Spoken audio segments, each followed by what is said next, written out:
বন্ধুরা দেখতে পাচ্ছি শফিককে মনে হয় ছেড়ে দিয়েছে, শফিকের ঘরে চলে এসেছে। তো এর পরে ভিডিওতে আমরা পুরো বিষয়টা জানতে পারবো। শেয়ার করো তাড়াতাড়ি। গ্রেপ্তার করলো সম্পূর্ণ ডিটেলসে শফিকের মার মুখ থেকে শুনতে পারবেন।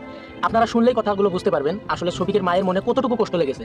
আপনাদেরকে একটা কথা বলি, আমার সাথে একটা ছেলেকে দেখতে পাচ্ছেন, আসলে এই ছেলেটা শফিকের ছোট ভাই, আপন ছোট ভাই। তো বন্ধুরা সম্পূর্ণ ভিডিওটা দেখুন। আমি শফিকের বাড়িতে গিয়েছিলাম, সেই দিন শফিকের মায়ের সম্পূর্ণ ভিডিওটা আমি নিয়ে এসেছি। আসলে পাবলিশ করতে অল্প মানে আমার সময় লাগছে, সেই দিন আমি পাবলিশ করতে পারি নাই।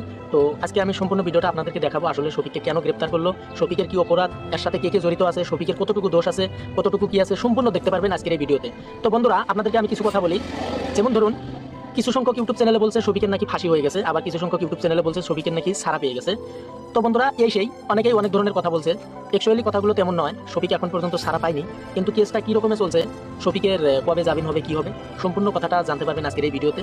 শুধু আপনারা ধৈর্য সহকারে ভিডিওটা দেখতে থাকেন।